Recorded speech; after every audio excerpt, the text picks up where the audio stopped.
저출산 저출생 대응에 돈을 쓰지 않고 있구나.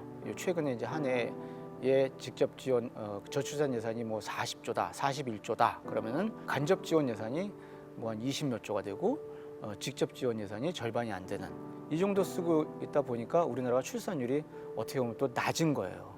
투자 없는 곳에 결과가 있겠습니까? 국내 총생산 대비 가족복지 지출 비율이 OECD 평균이 한 2.3%? 서유럽 국가 중에서 출산율이 높은 국가들, 프랑스, 뭐 스웨덴 이런 나라들 머릿속에 떠오르시잖아요. 프랑스 같은 나라가 3.4%가 넘어가요. 스웨덴 같은 나라들도 거의 3.4% 수준이에요. 독일도 3.3%, 2%, 3%이 정도 돼요. 우리나라는 지금 1.56%, 1.6%가 안 됩니다. 투자를 안 하고 있다.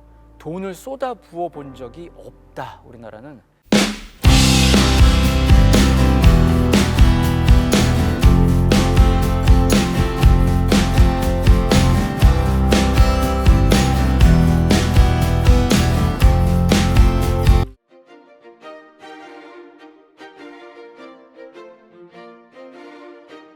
저출산 예산 헛되이 쓰지도 않았고 다만 아직 모자라는 수준에서 썼고 물론 거기에 저출산 예산이라는 명목으로 거품이 들어갔다든지 엉뚱한 이제 항목이 들어간 것들 부분적으로 있는 것 이제 이런 것들을 개선을 해야 되는데 어쨌든 이렇게 이제 논쟁적인 저출산 예산 우리가 실제 아이를 낳고 키우는데 한국 사회가 얼마나 돈을 소위해서 투자를 했느냐 이거를 제대로 알 수 없는 기준이고 논쟁적이라고 한다면 기준을 좀 바꿔보는 것도 괜찮죠. 예, 이제 특히 이제 대중적인 입장에서 봤을 때는 그래서 생각해 본 게 OECD에서 집계내고 있는 국내 총생산 대비 가족복지 지출이라는 것이 있습니다. 그러니까 풀어서 설명드리면은 가족급여를 위한 공공지출이다. 가족급여를 위한 공공지출이다. 제가 영어 한마디 하겠습니다. 예. Public spending on family benefit 라는 그런 개념이 있는데 이 국내 총생산에서 사회복지가 차지하는 비율이 얼마냐 이걸 가지고 그 나라가 복지에 얼마만큼 투자를 하느냐. 그래서 우리나라는 OECD 평균 20%에도 미치지 못하는 14% 정도의 하위권 수준이다. 이렇게 이야기를 할 수 있듯이 GDP 대비 가족복지 지출에 우리가 얼마만큼 돈을 투자하고 있느냐. OECD 대비 평균 이하이고 그것도 OECD 국가 중에서도 하위권에 속한다. 이 이야기가 나오게 되면은요. 우리가 사실 저출산 저출생 대응에 돈을 쓰지 않고 있구나. 근데 이걸 우리들이 금방 알 수 있죠. 제가 직접 지원, 저출산 예산을 직접 지원 예산이다, 간접 지원 예산이다. 정부에서 그래도 이렇게 이제 분류를 하기 시작했어요. 그냥 막연히 저출산 예산이라고 말하는 것보다는 굉장히 이제 진보한 거죠. 잘 분류한 거고 이런 직접 지원 예산이다, 간접 지원 예산이다.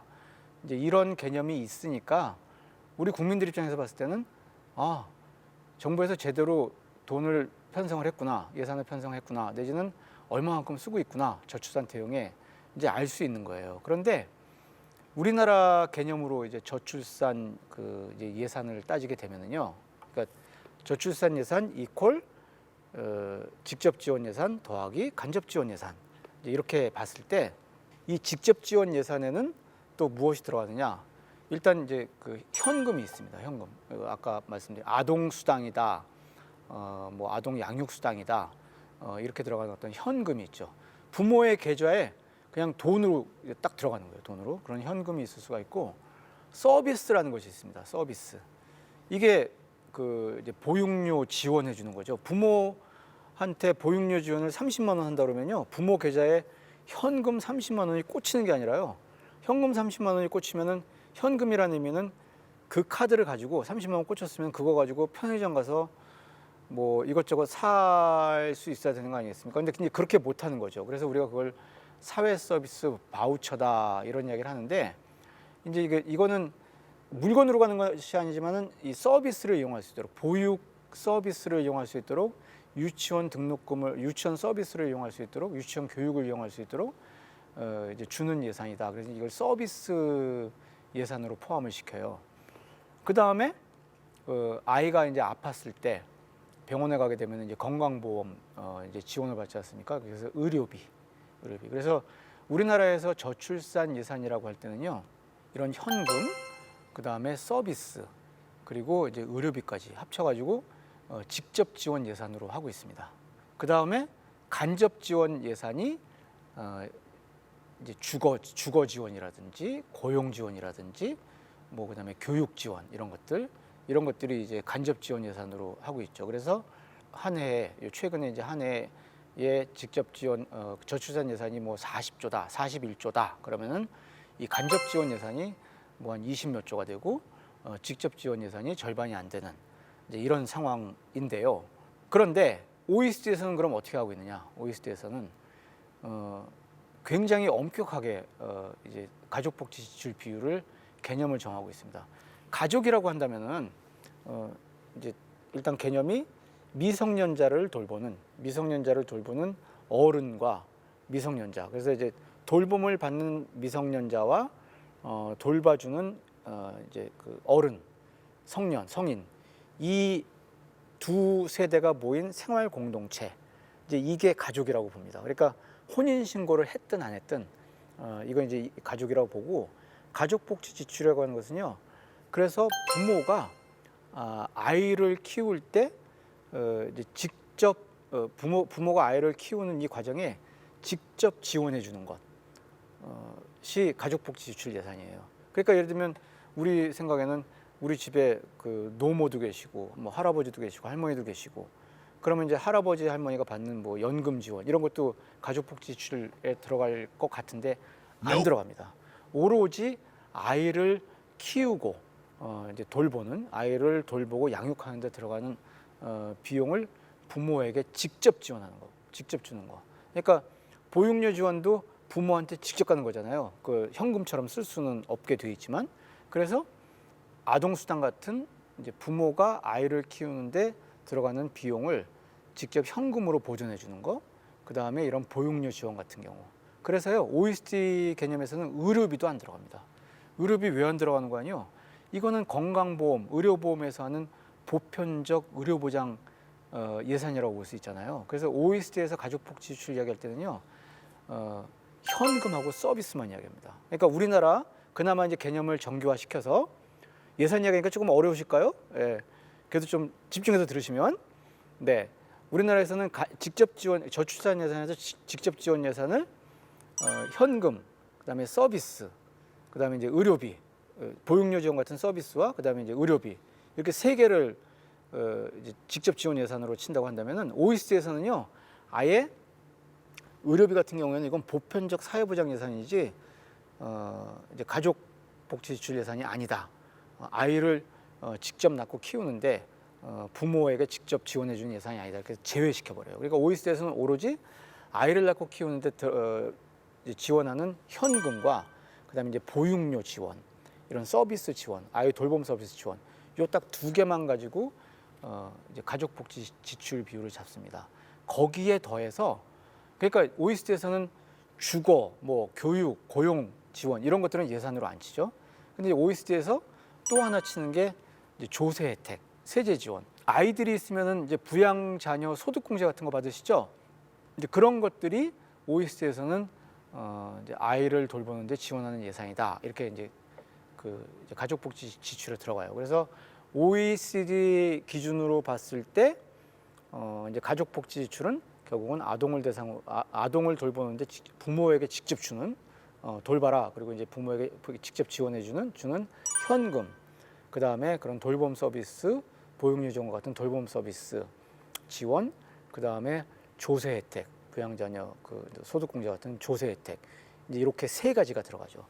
그렇게 들어가다 보니까 이 국내 총생산 대비 가족복지 지출 비율이 OECD 평균이 한 2.3% 정도 돼요. 2.3%. 전체 GDP에서 아이를 낳고 키우는데 직접 지원하는 예산이 돈이 그 국가에서 OECD 회원국 평균이 2.3% 정도 돼요.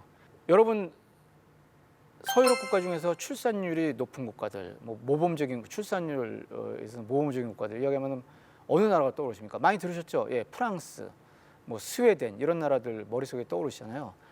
프랑스 같은 나라가 이거 다 합치면, 그러니까 현금, 서비스, 조세 혜택, 세금 혜택 이거 다 합치면요 3.4%가 넘어가요. 3.4%. 그리고 스웨덴 같은 나라들도 거의 3.4% 수준이에요.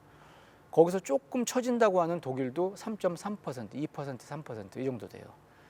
우리나라는 지금 같은 연도 기준으로 지금 가장 최근 통계가 2019년 나와 있는데 1.56%, 1.6%가 안 됩니다. 그나마 2018년부터 아동수당 제도를 시행하면서 아동수당이 그래도 이제 굉장히 많이 풀리잖아요, 전국적으로. 그래서 그나마 이게 이제 1.56%까지 올라온 거죠. 그전에는 이거보다 훨씬 더 작았어요. 아예 최하위권이었었는데 그래도 지금은 약간 하위권으로 우리나라가 올라가 있어요. 다시 한번 OECD가 2.29%, 2.3% 정도 수준, 우리나라는 1.56%, 1.6% 수준 GDP 대비 가족복지 지출을 이 정도 쓰고 있어요. 이 정도 쓰고 있다 보니까 우리나라 출산율이 어떻게 보면 또 낮은 거예요. 투자 없는 곳에 결과가 있겠습니까? 예, 그렇게 볼 수 있죠. 투자는 없는데 결과가 있는 나라들이 있어요. 미국이다, 뭐 코스타리카다, 뭐 멕시코, 튀르키예 이런 나라들이 있거든요. 이런 나라들 같은 경우에는 우리나라보다도 가족복지 지출 비율이 낮아요. 낮은데 미국이나 멕시코, 뭐 튀르키예 이런 나라들은 우리나라보다 출산율이 높습니다.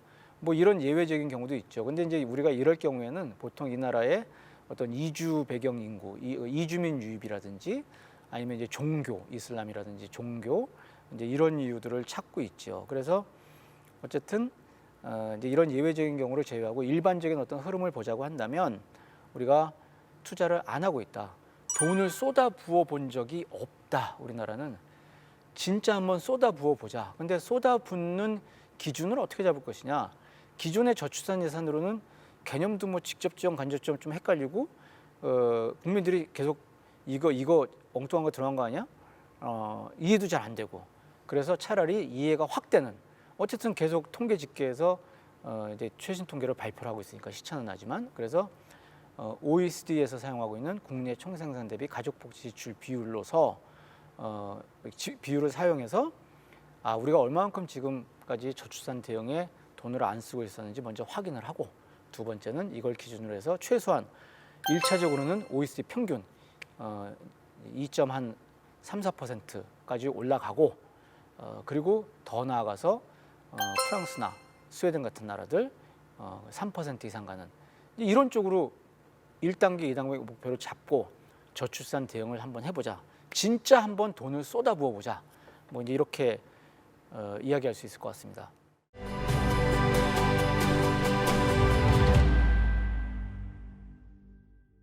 그리고 또 하나 이제 생각해봐야 될 게 이게 이제 돈을 이렇게 쓰기로 했으면은 그러면 이제 우리가 또 어떤 영역에서 변화를 해야 될 것이냐?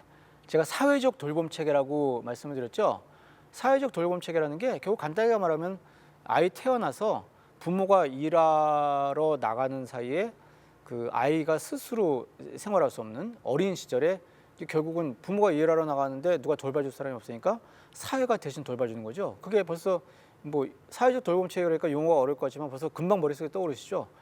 어린이집, 유치원, 그 다음에 초등학교에 들어가면은 여전히 이제 1, 2, 3학년 저학년 때 어려우니까 초등 돌봄 교실 이런 거 기억나시잖아요. 그래서 초등 돌봄 체계 이렇게 해서 사회적 돌봄 체계를 우리가 생각할 수 있겠죠. 그래서 어린이집, 유치원 더하기 뭐 초등 돌봄 이렇게 생각할 수 있을 것 같습니다. 이 사회적 돌봄 체계가 완성이 돼야 되는데 사실 사회적 돌봄 체계가 완성이 된다고 다는 아니에요. 사회적 돌봄 체계는 또 하위 개념이고 어떻게 보면 부모의 일가정 양립이 돼야 되거든요.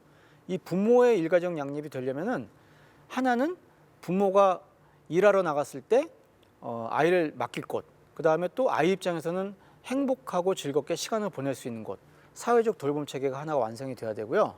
그 다음에 플러스 부모가 아이 낳았다고 아이 돌본다고 눈치 안 보면서 내가 전문 노동력으로 대접받으면서 일할 수 있는 가족 친화 기업, 이제 직장이 있어야 되겠죠. 그래서 부모의 일가정 양립은 결국은 사회적 돌봄 체계 더하기 가족 친화 기업, 이 두 개가 합쳐져야 이제 되는 건데, 가족 친화 기업 같은 경우에는 아직까지도 해야 될 과제들이 굉장히 많이 있습니다.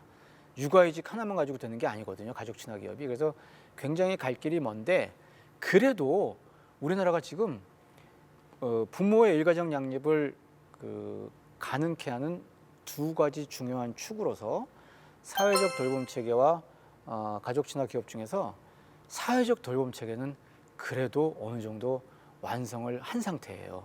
왜냐하면 2000년 이후에 어린이집 확대에 굉장히 많은 투자를 했거든요. 투자를 해서 소위 말해서 이제 영유아 대상 사회적 돌봄 체계, 그러니까 어린이집 유치원까지는 그래도 이 체계가 구축이 됐어요. 그러니까 뭐 이제 부모님들 입장에 따라서 이제 그 어린이집이나 유치원에서 아이들이 경험하는 거를 서비스에 불만이 있을 수도 있지만, 그래도 어쨌든 아이들을 4시나 5시까지는 맡길 수 있잖아요. 그다음에 이제 아이들 입장에서는 엄마 아빠가 일하러 나가고 나서 오후에 한 4시 5시까지는 그래도 행복하고 즐겁게 시간을 보낼 수 있는 공간이 있는 거예요. 그리고 급하게 되면은 뭐 7시 8시까지도 이제 아이들이 머물 수 있는 그런 시스템이 되어 있죠. 그러니까 영유아기 사회적 돌봄 체계는 그래도 우리가 나름대로 구축을 했다, 이제 이렇게 볼 수가 있는 거죠. 그런데 문제가 초등 돌봄 절벽. 초등학교에 들어가는 순간 애가 그래도 유치원, 어린이집 다닐 때는 뭐 이런저런 일 보고 뭐 직장에서 뭐 눈치를 보더라도 좀 일찍 퇴근해가지고 5시에 내지는 할아버지 할머니한테 이제 나 오늘 퇴근 6시 퇴근 늦게 하니까는 좀 가서 좀 애 좀 이제 찾아오라고, 어린이집에서 이제 받아오라고, 유치원에서 받아오라고 이렇게 부탁을 드려도 할아버지 할머니들도 한 5시 정도 가시면은 아이를 이제 데리고 올 수 있었는데, 갑자기 이 시간이 앞으로 쭉 당겨져가지고 뭐 1시, 이제 1시 20분. 이 아이가 이제 점심만 먹고 이제 나오는 거죠, 학교에서.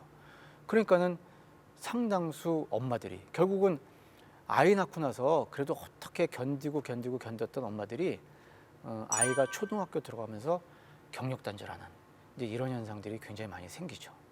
예. 그래서 우리가 이걸 초등 돌봄 절벽이라고 하는데, 이 초등 돌봄 절벽 해소를 위해서 2004년부터 초등 돌봄 교실이라는 걸 만들긴 했는데, 이게 일단 숫자가 적습니다. 그러니까 지금도 이제 전체 초등학생의 한 10% 정도, 10% 좀 넘는데 이제 요 정도밖에 이제 수용을 못 하고 있고, 특히 돌봄이 필요한 1, 2, 3학년 아이들 기준으로 따진다 하더라도 한 20% 정도.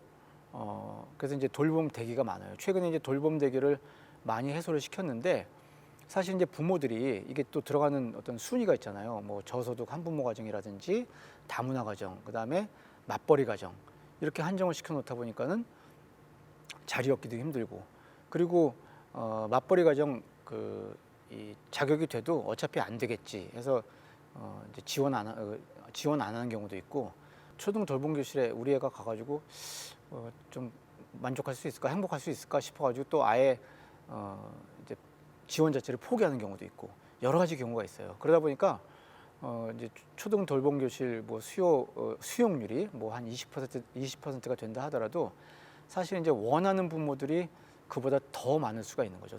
훨씬 많을 수가 있는데, 부모들의 그런 욕구를 이제 충족을 못 시켜주는 거죠. 그러다 보니까 부모들이 이제 특히 엄마들이 경력 단절을 하게 되고, 그래서 뭐 아이 하나 낳은 엄마들이 둘 낳기 이제 무서우니까 이제 못 낳는 경우도 많이 있고, 그런 선배들의 모습을 보고 뭐 언니, 누나의 모습을 보고 또 이제 청년들이 또 결혼 안 하고 내지는 이제 아이를 안 낳는다는 이런 상황들이 벌어지는 거 아니겠습니까? 그래서 최근에 이제 늘리봄 학교다 해가지고 이제 초등 돌봄 교실 더하기 방과 후 학교, 그래서 에듀케어라는 표현을 써요. 그러니까 이제 초등 이제 점심 먹고 나서 이제 뭐 음악, 미술, 그다음에 이제 스포츠, 이제 이런 교육도 시키고, 때때로 간식도 주고 애들을 어쨌든 한 5시 정도까지는 학교에서 전인격적 교육을 시켜주는 거죠. 뭐 학원에 보내는 것처럼 뭐 영어 어려운 영어 수학 가르치고 이제 이런 식의 교육 과정이 아니라 좀 더 이제 예체능 중심으로 아이가 전인격적인 성장을 할 수 있도록 학교가 학원이랑 경쟁을 할 수는 없는 거 아니겠습니까? 그래서 아이들이 좀 더 행복하고 그다음에 다른 아이들과 어울리면서 그 이제 사회성 발달도 하고 정신 건강도 더 정신 건강 수준도 높이는 그런 어떤 그 이제 늘봄 학교다 해가지고 초등학교 공간의 재구성 이제 이런 것들이 금년부터 이제 이루어지기 시작했습니다. 그래서 지금은 늘봄 학교 시범 사업을 교육부에서 하고 있는 상황이고요. 이게 지금 만약 계획대로 된다면 2025년부터는 이제 전국의 초등학교가 이제 늘봄 학교라는 이름 하나 더 붙이는 거죠. 늘봄이란 말은 늘 봄처럼 따뜻한 학교다 이렇게 나와서 이제 늘봄이래요. 그래서 이제 늘봄 학교가 전국의 모든 초등학교가 늘봄 학교라는 이름을 하나를 더 붙이게 되는 거죠. 그러면 유치원 어린이집 다닐 때처럼 오후에 그 이제 돌봄과 교육을 돌봄 서비스를 받는데 초등학교가 다른 것은 초등학교에 들어가게 되면은 어린이집 유치원 다닐 때보다는 아무래도 교육에 대한 욕구가 더 이제 높아지겠죠. 그래서 늘봄 학교에서는 돌봄이 주가 되기보다는 교육이 주가 되고 그런데 이제 교육이 무슨 뭐 영어 수학 무슨 지식 전수의 교육이 아니라 이런 그 전인격적인 교육 이런 프로그램들이 이루어지고 그러다 보면은요 초등학교 공간이 굉장히 그 재구성이 돼야 돼요.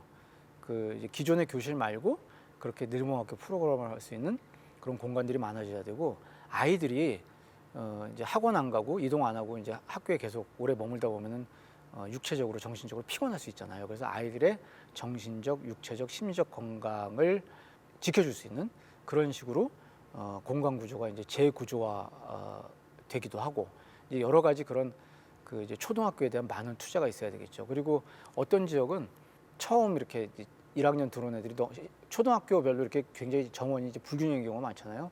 초등학교 공간은 좁고 아이들은 많고 이제 이런 경우도 있어요. 그런 경우에는 주변에 몇 학교들이 합쳐져 가지고 그 중에 좀 공간이 넉넉한 학교 내지는 공간을 초등학교별로 이제 분산을 해가지고 거점형 뭐 통합 늘봄 학교 뭐 이제 이런 식으로 해가지고 서로 학교들이 역할 분담을 해서 나눠가지고 아이들을 이제 교육하고 돌본다든지 뭐 이제 이런 변화가 앞으로 일어나게 될 것 같습니다. 이렇게 해서 그래도 부모의 일가정 양립을 가능케 하는 두 가지 축, 사회적 돌봄 체계와 그 다음에 가족 친화 기업. 그런데 가족 친화 기업은 좀 멀었지만 이제 사회적 돌봄 체계 중에서 사회적 돌봄 체계를 늘봄 학교에 도입으로서 완성을 하게 된다면 그래도 부모의 일가정 양립에서 조금 숨통이 트이지 않을까 이런 생각이 들고요. 당연히 이제 그 국가에서 이제 늘봄 학교로 이름을 붙이든 무슨 학교로 이름을 붙이든지 간에 이 초등 오후 교육 플러스 돌봄 체계 이거를 완성하도록 굉장히 총력을 기울여야 될 것이다. 여기에 예산을 정말 그 이제 쏟아 부어야 할 것이다. 이런 생각을 이제 하게 되는 거죠.